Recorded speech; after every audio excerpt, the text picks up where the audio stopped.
Hi, I'm Tim. Welcome to Watchbox, and thanks for logging on. If you love this watch, email me, tmosso@thewatchbox.com. Your purchase and pricing email question line for buying this or any watch you see on any Watchbox platform. Reach out to me directly. Email tmosso@thewatchbox.com for pricing. Today, we are discussing a palladium cased 30-piece limited edition, originally launched in 2006 to celebrate 30 years of watchmaking by Michel Parmigiani. This timepiece is the Parmigiani Fleurier Kalpa XL Hebdomadaire Squelette, and it is everything its name implies.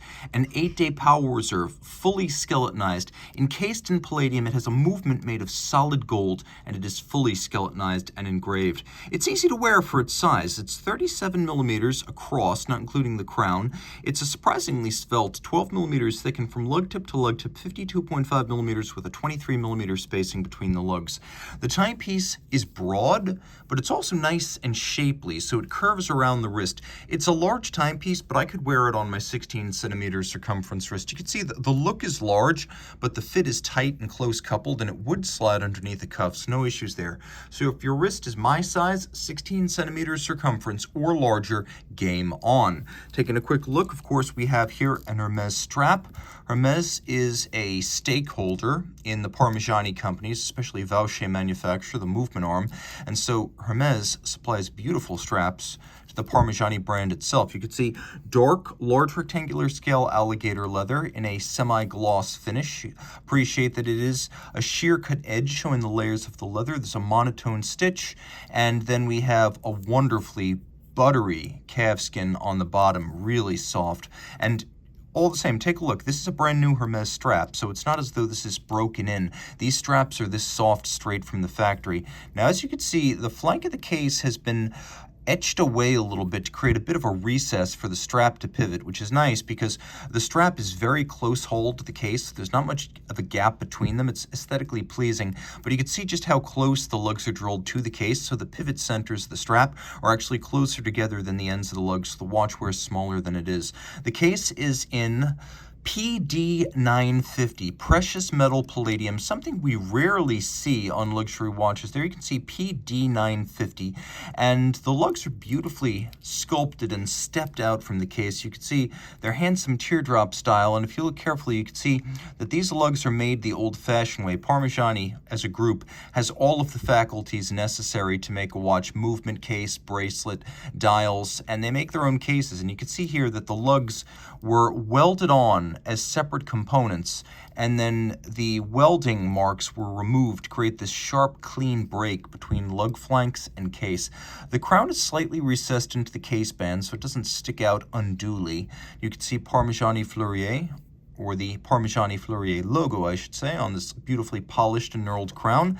Now we have a dial that is one and the same as the caliber PF118. This is the skeletonized and engraved version of the PF110. So let's talk tech specs first and then geek out on the finish, because this one has both.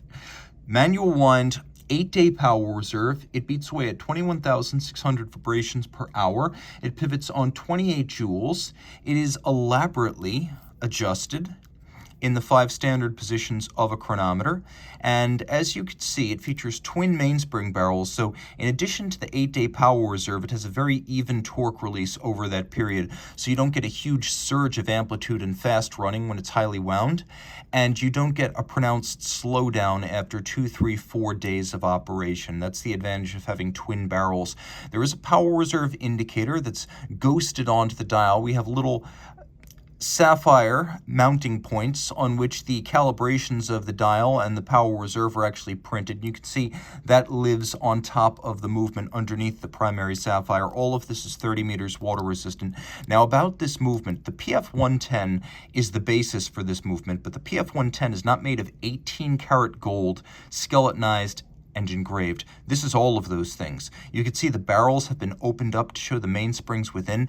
Every bridge and plate has been skeletonized to just the bare minimum amount of material necessary for the mechanical operation of the watch. Now, in addition to skeletonizing, you could see that the entirety of the solid gold movement has been engraved. Several different engraving motifs are used, and you'll appreciate that the watch uses traditional mirrored anglage on the edge of all these engraved and skeletonized parts. So it's not just as though we're getting skeletonization and engraving. We're also getting those things we expect on a standard high horology watch: a black polished swan's neck fine adjustment regulator, black polished screw heads with chamfered slots and chamfered circumference, and too many sharp interior angles to shake a stick at.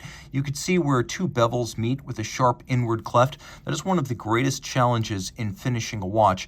And there are a lot of Geneva hallmark movements that don't have even one interior angle. This watch has dozens. You can also see that many components, such as the keyless works, as well as the barrels and the wheels of the train, have been satinated.